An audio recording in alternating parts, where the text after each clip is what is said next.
नमस्कार दोस्तों।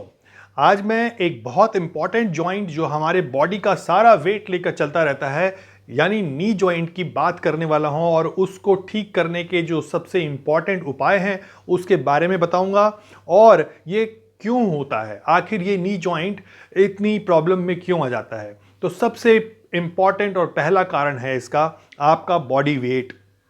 Body weight जितनी आपकी होनी चाहिए उससे अगर 1 किलो भी ज़्यादा बॉडी वेट है तो घुटनों पे जो उसका वेयर एंड टेयर है वो 4 टाइम्स ज़्यादा होता है। इसीलिए वेट इसका इंपॉर्टेंट फैक्टर है, लेकिन ये नी जॉइंट किस तरह का होता है, उसमें खराबी क्या आ जाती है। जॉइंट में कार्टिलेज होते हैं, जो टिश्यूज़ होते हैं, जो मेनिस्कस होता है, जो हाइलिन कार्टिलेज होता है, जो क्रूशिएट लिगामेंट्स होते हैं, जिनका काम होता है, कुछ काम होता है, उनको नी जॉइंट को एक जगह स्टेबल रखने का काम होता है। इन सभी पे असर पड़ता है जब नी में आर्थराइटिस हो जाता है, यानी ऑस्टियोआर्थराइटिस की बात कर रहा हूँ दोस्तों। और यह आर्थराइटिस टर्म भी थोड़ा मिज़्नो-मर है क्योंकि ये सही तरह से ये नहीं दिखा पाता है कि उसके अंदर के जो प्रोसेसेस हैं वो एक्चुअली में आर्थराइटिस हैं क्या वो जॉइंट की वेट की वजह से जॉइंट पर असर पड़ रहा है क्या। हीलिंग प्रोसेस है जो रीमॉडलिंग होती है हमारे बोन्स में। तो वो जैसे भी कभी बोन में चोट लगती है, बोन्स में कभी मान लीजिए फ्रैक्चर होता है, कुछ ऐसा होता है, मैं रीमॉडलिंग को समझाने के लिए बता रहा हूँ आपको कि रीमॉडलिंग जो होती है एक तरह से जैसे आप मॉडल्स देखते हो तो मॉडल्स का शेप्स होता है, एक उनका आकार होता है जो कि बिल्कुल जिसको देखने में ठीक लगे वैसा मॉडल होते हैं। तो बोन में भी रीमॉडलिंग होती है, जैसा बोन आपको जन्म के साथ मिलता चला जाता है, मॉडलिंग होती है। फ्रैक्चर होने के बाद जब हीलिंग होती है तो रीमॉडलिंग होती है, यानी कि फिर से उसकी रीशेपिंग होती है। तो इसी तरह से हमारे जॉइंट में भी अगर कोई इंजरी हुई है या हमारे वेट की वजह से जॉइंट पे असर पड़ रहा है, उसकी वजह से जो इंजरी हो रही है, तो इसका मॉडलिंग होना यानी फिर से इंजरी का उस प्रोसेस से फिर से रिवर्ट होना, उस समय में जो रीमॉडलिंग होती है वो प्रोसेस इफेक्ट होता है ऑस्टियोआर्थराइटिस में because of some other factors, tissue factors होते हैं जो कि इन चीज़ों को ठीक से नहीं होने देते हैं। तो हमारे बोन्स पे जो है एक्स्ट्रा ग्रोथ होने लग जाती है और वो ठीक से एडजस्ट नहीं हो पाती। नॉर्मली रीमॉडलिंग होकर सब कुछ ठीक हो जाता है, लेकिन ऑस्टियोआर्थराइटिस केस में ऐसा नहीं हो पाता है because of overweight, because of other inflammatory processes जिनके बारे में मैंने बताया। अब हम इसमें कई स्ट्रैटेजीज पे काम करते हैं।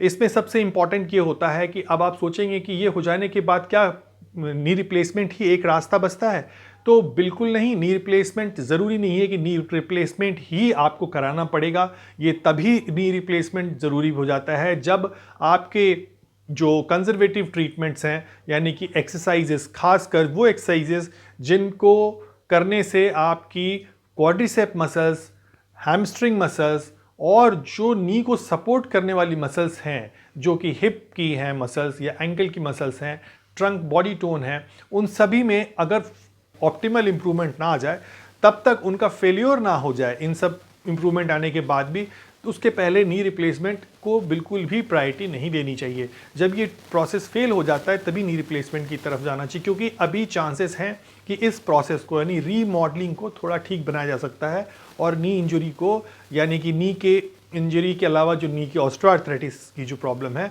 उसको रिवर्ट किया जा सकता है। सो ये एक पर्टिकुलर स्टेज तक तो पॉसिबल है, कुछ एक स्टेज में जाने के बाद ये पॉसिबल नहीं हो पाता है। तो मैं आज आपको एक्सरसाइजेस भी बताऊंगा जो इसके मेजर रिस्क फैक्टर्स हैं इस तरह की प्रॉब्लम्स के, नी ऑस्टियोआर्थराइटिस के, उसके बारे में बताऊंगा। तो सबसे पहले रिस्क फैक्टर है एज। एज के बाद जैसे जैसे एज ज़्यादा होती है तो obviously risk factor knee joint का डिजेनरेटिव चेंजेस का बढ़ता चला आता है। फिर है आपका जेंडर। आप अगर ओबीज हैं खासकर, तो जेंडर तो जनरली जो ओबीज होते हैं वो फीमेल में होता है, 40 के बाद वो वेट गेन करते हैं और उनमें ज़्यादा नी की प्रॉब्लम बढ़ती है। तो एज हो गया, जेंडर हो गया, प्रीवियस हिस्ट्री ऑफ इंजरी, कोई हिस्ट्री हो इंजरी की नी के अराउंड, तो वो भी एक कारण बनता है, वो भी एक रिस्क फैक्टर्स होता है। और उसके अलावा ओवरवेट, अगर आप ओवरवेट हैं तो आपके नी में आर्थराइटिस होने के चांसेस कहीं ज़्यादा होते हैं। तो इन सब में अगर कुछ चीज़ कॉमन है तो वो है बॉडी वेट। बॉडी वेट के लिए आपको मैं एक सबसे इंपॉर्टेंट टिप देने वाला हूं, वो है weight training exercises. Weight training exercises करने से आपको वेट लॉस करने में आसानी होगी। जैसे मैंने रिवर्सिंग डायबिटीज़ के बारे में बताया था, वही एक्सरसाइजेस आप क्वाड्रिसेप के लिए आप अपने एंकल के ऊपर वेट कफ बांध के स्ट्रेटिंग ऑफ लेग्स कर सकते हैं। वो आपकी वेट ट्रेनिंग होगी। आप हैमस्ट्रिंग के लिए कर सकते हैं। इससे आपको वेट लॉस करने में आसानी होगी। वॉकिंग कितनी करनी चाहिए? वॉकिंग जो है 3000 स्टेप्स तो कॉमनली हम 3 to 4000 तो करते ही हैं। हमें 6000 तक का एक टारगेट रखना चाहिए कि 6000 स्टेप्स पर डे हम करें। साइकिलिंग एक बहुत अच्छी एक्टिविटी है। साइकिलिंग कितनी करनी चाहिए? साइकिलिंग जो है वो लगभग 30 मिनट्स आप करेंगे तो आप अच्छा खासा वेट लॉस कर सकते हैं over a period of 3 weeks. तो आप अगर 500 कैलोरीज लूज करते हैं पर डे तो आप लगभग 1 पाउंड यानी आधा किलो से थोड़ा कम एक वीक में लूज कर सकते हैं अगर डेली आप इतना करते हैं तो इसके बाद आपकी जो नेक्स्ट एक्सरसाइज आती है वो है स्विमिंग से जो बायोंट फोर्स लगता है, जो नी जॉइंट के ऊपर में आपका, जो मैंने कहा था कि 1 किलो वजन एक्स्ट्रा होने से आपके घुटनों पे 4 गुना ज़्यादा असर पड़ता है, वो आपको स्विमिंग यानी स्विमिंग पूल या स्विमिंग पूल में चलने से या स्विमिंग करने से ये फैक्टर जो है हट जाता है और नी पे वेयर एंड टेयर कम हो जाता है और आप अपने एरोबिक एक्सरसाइज के थ्रू जो एरोबिक कर रहे हैं आप स्विमिंग के माध्यम से या वॉक कर रहे हैं, उन सभी में आप क्या कर रहे हैं? कैलोरी बर्न कर रहे हैं और अपना वेट लॉस भी कर रहे हैं। आपकी मसल्स की टोनिंग भी हो रही है, आपकी अदरवाइज कार्डियक फिटनेस भी बेटर हो रही है और इससे आपको आपके नी जॉइंट पे बेहतर आपको इसका परिणाम मिलेगा, बेहतर रिजल्ट्स मिलेंगे। सारी एक्सरसाइजेस करें और मैं जो अभी एक्सरसाइज आपको दिखाने जा रहा हूं इनको आप पूरा अंत तक देखते जाइएगा। इनको एक्सप्लेनेशन के साथ मैं बताते जाऊंगा। तो ये फर्स्ट एक्सरसाइज है हैमस्ट्रिंग स्ट्रेच। हैमस्ट्रिंग स्ट्रेच के लिए आप एक शीट ले सकते हैं, उनको फोल्ड कर सकते हैं और इसको होल्ड करके रखें इस तरह से पैर के पोजीशन को 20 सेकेंड्स के लिए। ये एक्सरसाइज है hip flexor stretching, front of Thai को स्ट्रेच करने के लिए। अगेन 15 से 20 सेकेंड तक आप इसको होल्ड करके रख सकते हैं, आपके फ्रंट ऑफ थाई पे स्ट्रेच फील होगा। Now this exercise is straight leg raisings. इससे क्वाड्रिसेप्स स्ट्रेंथनिंग हो रही है। इसको दूसरे तरीके से कर सकते हैं, पैर फोल्ड करके और लेग स्ट्रेट कर सकते हैं। एक पैर फोल्ड कर लिया और दूसरे पैर को आप रेज कर सकते हैं। स्ट्रेट नहीं, बिल्कुल घुटने को सीधा रखना है और आपको धीरे धीरे उठाना है। इससे क्वाड्रिसेप मसल स्ट्रेंथन होगी और ऑल्टरनेट दूसरे पैर से भी करना है। 15-20 टाइम्स इसको करेंगे ट्वाइस अ डे तो काफ़ी लाभ होगा, फ़ायदा होगा आपके नी जॉइंट में।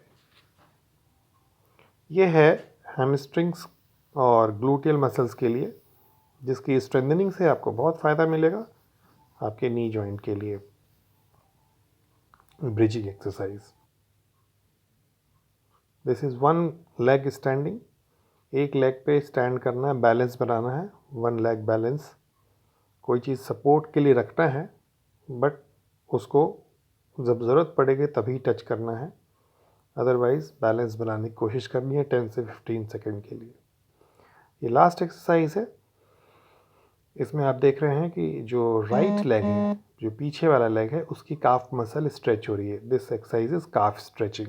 आपको ये वीडियो मेरा पसंद आया हो तो इसको आप ज़रूर अपने दोस्तों में शेयर कीजिए, वीडियो को लाइक कर दीजिए, दोस्तों में शेयर करके कमेंट करने कहिए, खुद भी कमेंट कीजिए और चैनल को सब्सक्राइब नहीं किया है अब तक तो सब्सक्राइब कर लीजिए, बेल आइकन दबा दीजिए ताकि आपको मेरा ये वीडियो मिलता रहे आगे जब भी मैं बनाऊं। तो आप सबका दिन बहुत बहुत शुभ हो, आपके घुटने स्वस्थ रहें, इसी कामना के साथ मैं आपसे आज विदा लेता हूं। नमस्कार।